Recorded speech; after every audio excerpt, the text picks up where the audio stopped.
There are a lot of fundamentals in this hobby, which means there are a lot of Warhammer painting videos for beginners. But after that, it weirdly jumps straight to advanced level paint guides, which leaves the rest of us kind of stuck in the middle, and that's frustrating and can absolutely taint the experience. So if you're stuck between the coin purse and the prison wallet of painting, this one's for you. I am a heretic! In this video, we're going to go through 6 different schemes for Space Marines in the volumetric style. Each one is going to have a different idea or technique attached to it. Things like creating volumes, blending, light placement, color selection, avoiding chalkiness, and approaching shadows and highlights. I wouldn't overly recommend this for the first time painter. There's a lot of assumed knowledge in this video. Not a crazy amount that it's unwatchable and you won't learn anything, but it'd be easier to follow along if you had some of the basics down.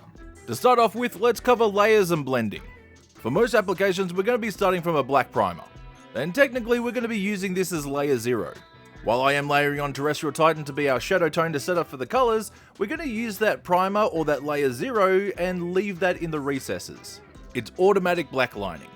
After we have all the Terrestrial Titan down, which is going to sit in as our shadows, we need to introduce the mid-tone, this time around Regal Blue. And this is where things actually start to kind of shape. Because we have the Terrestrial Titan down to sit in the shadows, and we've got a mid-tone now, all we want for that mid-tone is to basically sit in the middle. This is just where our colours are going to sit, so the very stark jump is actually going to help out.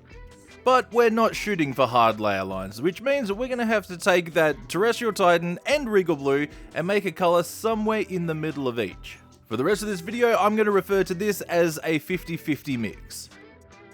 So, did you notice something here? Creating a glaze isn't about consistency, it's more about opacity. The actual aim is to thin paint to alter how translucent it is. Forget skim milk. With our 50-50 mix, all we're looking to do here is to blur out the transition line. And our new mix color being halfway between is going to darken down some of the Regal Blue while bringing up some of that Terrestrial Titan. This also means that we're going to be stretching and pulling paint to set up a gradient, so yeah, leave a little bit more room in the shadow than you think you'd need. Otherwise, when you're pulling everything back, those shadows are going to disappear. Or, if you go the other direction, your midtone's going to disappear. And all of those ideas absolutely apply to the highlights. I've gone with Hydra Turquoise here just because it does add a little bit of warmth since it's a kind of a blue-green. This will give the impression of warm light interacting with the coolness of the blue in the armor, and it's just kind of cool. But that's a little bit of color theory that we're not overly getting into right now. But we can talk paint theory. White as a pigment is generally larger than most other colours. This is why lights, brights and whites don't particularly glaze very well. This is also where the chalkiness comes from. So while this is the exact same idea with making a 50-50 mix, what it's actually doing is creating a little bit more of a step between the two colours. It does help to break down that stark line between the two, but there is still a bit of a layer in there. But what it's actually doing is laying down the foundations and setting up the groundwork for when we come in with our next mix. Which really isn't that much of a mix at all. It looks a little strange on the palette, but that's just because translucency. What we're actually doing is taking that Regal Blue and mixing it down with Warpaint Stabilizer, which is our thinning medium. And since we've already set up that half step between those two layers, and we've kind of blurred that out already, this is basically just to smooth everything back. And this is all because darker colors are easier to glaze and blend with than lighter colors. If you like that recipe, I'd probably grab a screenshot right about now. So everything that we've done so far is how to build up volumes, but what's as equally important, where to put them. Light placement can be a bit of a fickle bitch. There is a great deal of information that goes into light theory. How it moves, how it interacts, and how it reflects from different surfaces, even if those surfaces aren't actually reflective. So after laying down some Scarab Green as our shadow tone, here is a very quick trick. Grab your mid-tone, in this case green skin, and while holding and looking at the model from one direction, peek out all those little spots where you see the little shiny parts. Even though we're using real light, it's still not overly realistic for the placement itself. Scaled miniatures require scaled light effects from a scaled atmosphere. But if you're starting out with this as a brand new idea, try it out, it's going to get you at least 80% of the way. And now we know where we're going to be sitting our highlights and kind of focusing in on that light direction, we know where to paint. So we're just going to follow around all of those little dots with the green skin and just kind of widen out those surfaces. And just like we did with the Ultra Smurf, we're coming back in with a 50-50 mix to do exactly what you think we're going to do. You are going to see this time and time and time again in this video. While you absolutely could work in thinner and more gradual layers, building up from the shadows and setting your gradient right from the get-go, this is usually a little bit quicker. Once you sketch in your lights, you know where everything's going to sit, and that's fairly important. And then what you have to do is kind of bring down that transition. So, while you absolutely could come in at a Space Marine with 10,000 brushstrokes, it's really not necessary. Kicking up into our highlights, we're going to do the exact same thing. We're just going to run around the model with Emerald Forest, pre-marking where all of those highlights are going to sit. And as a bit of a cheat sheet, those reflections are still going to be there, but it's exactly where we put them the time before. So you can either use those shiny bits and do this on the entirety of the model, then go back and do what we're doing here, or you can just go around section by section using the previous layer to kind of paint in the middle.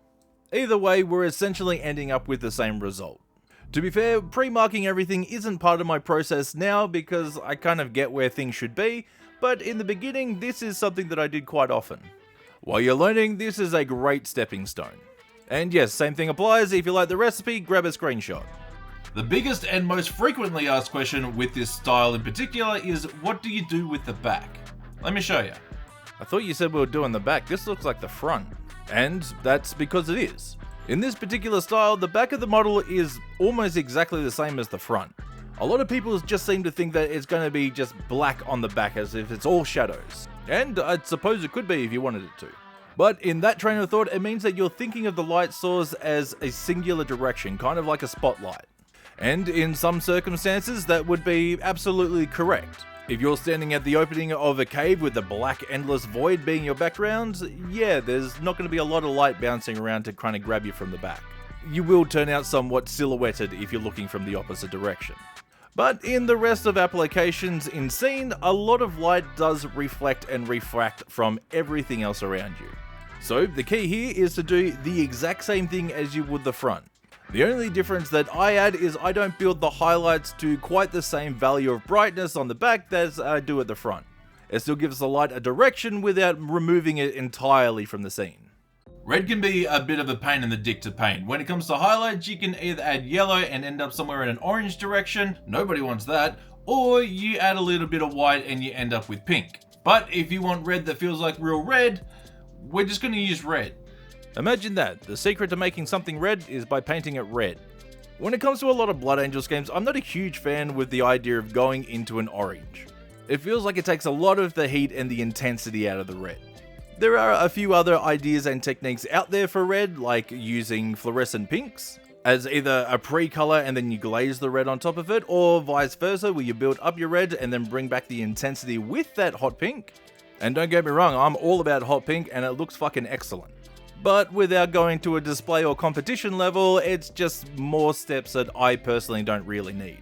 So what we're going to do here instead is using the highlight and some of the mid-tone space that we would generally reserve and kind of just coat it all in red. Midtones are basically just the colors that take up the most space, so that's what they read as. So if we use that same idea, we get a red that's basically all shadows. And not for nothing, it's still kind of a banger. Great backshot. When it comes to miniature painting, there is a single common thought that is universally agreed by every single one of us. Yellow fucking sucks. The coverage has always been an issue, and it's a paint that taints quite easily when you're coming into mixing. There's no real way around it, so here's how we deal with it. When it comes to yellow, a lot of people would just start with white. And that's perfectly fine. There are a bunch of different yellow recipes for people just trying to get around working with yellow. And this is very personal to me, but I have a process and a train of thought that I like to kind of keep to. And that usually requires me to start from black, which means we've got to build our way into the yellow. Starting with Blanchberry, we've already set that down, so we need to find a way to transition. And that means we're just going to mix in a bit of Moonbeam Yellow. The big difference here is this one isn't quite as procedural as the rest. While every other scheme generally has a defined shadow, midtone, and highlight, and then we're blending back in between with 50-50 mixes, this one basically starts with the shadow and we have to mix all the way up into our highlight. But in the same breath as what we did with the red, we're going to make the yellow that highlight as well as covering a lot of the space reserved for the midtone. And because we had to mix all the way up, Blanchberry was actually a bit of a strategic choice. Because it's a desaturated violet, it's a very dark purplish red kind of brown. It's not really brown. But when you start to bring in yellow, that does cancel out some of the purple, so the rest of those overtones are what's going to give us a little bit more interest. Which is going to help because yellow gets very muddy very quickly. We're going to fix that. Alright, time for sponsors.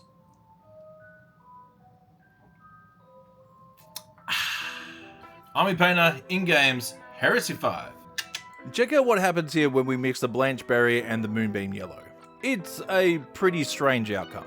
But we still need this to be our 50-50 mix to kind of blend everything back in together and set up our gradients. But while the gradients are still being set up, you can already see some of the choppiness in here.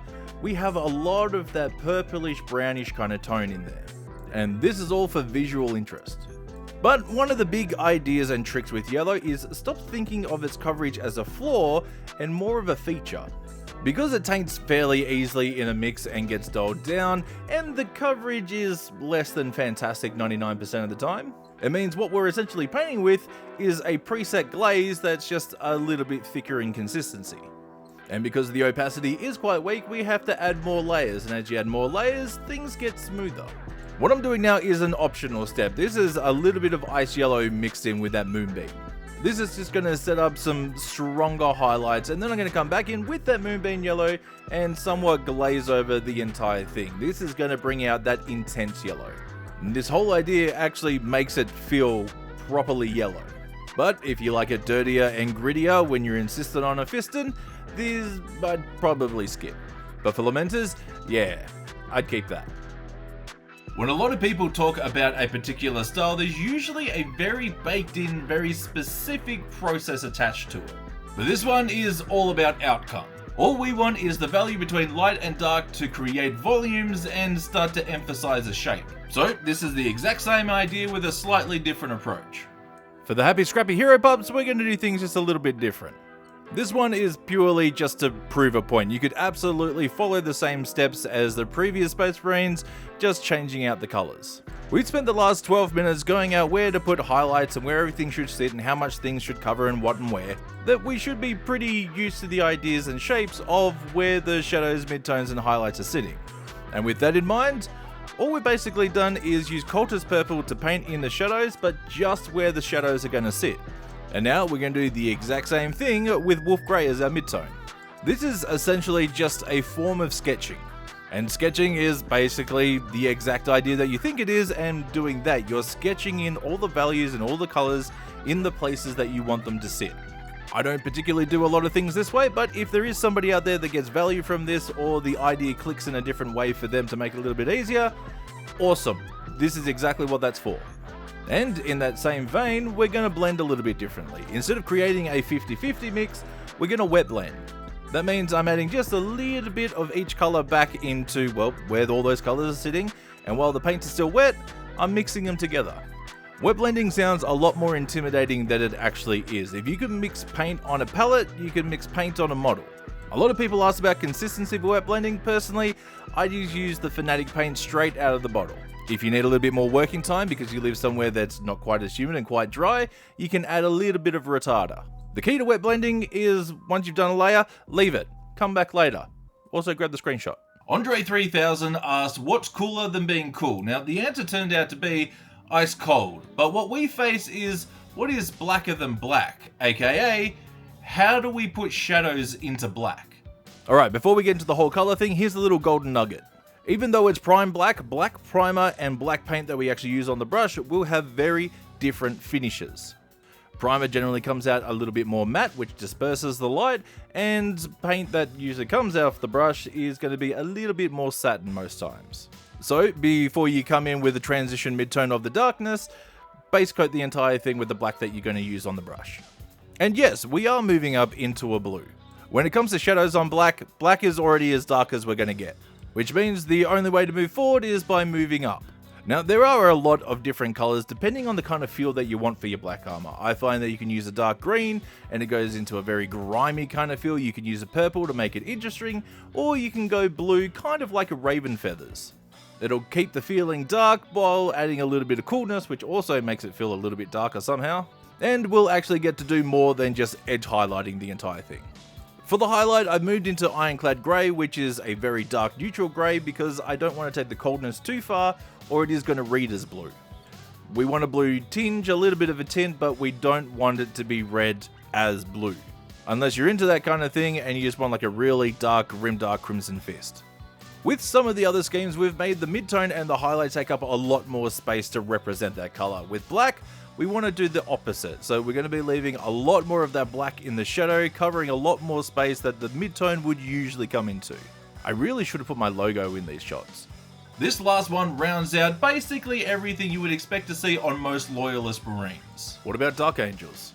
I said Loyalist. For white, we're going to use the same idea but an inverted process. While this idea is to avoid the chalkiness from using white and light pigmented paints, it's worth noting that this is actually a pretty good way if you're speed painting or batch painting and you're starting from a coloured primer. In the exact same way that black is already as dark as it's going to get so we can't add shadows, white is the complete opposite. White is already white and we can't really add highlight. But just like we spoke about in the beginning of the video, white and light and bright paints are kind of a pain in the ass to work with when we're adding layers. So to avoid all of that chalkiness, unpleasantness, and just having a shitty time, we're going to go backwards. This is also why we did the space wolf first. We've already seen on 6 other examples where the shadows sit, so basically what we're doing here is just painting in the shadows. But it's not quite 100% in reverse. Yes, we're starting from white, but then we're going straight down into the deepest shadow, which is uniform grey, and then using a little bit of barren blue, which is a cold, to come back in and transition into that white. But the real piece de la resistance is dark lighting. So I'm going to take the darkness and make sure we outline all of those panels. This is what's going to help the readability. If you want a warm tone, swap the barren blue for ivory. While you're staring into the black nothingness of the void thinking that it should be a final glory shot, yeah, I didn't do it. But you should have a bunch of screenshots saved now so you can look at the models anytime you want. As always, a massive thank you to the In-Games, Army Painter, and the best Patreon members in the world. Big love, you filthy heretics.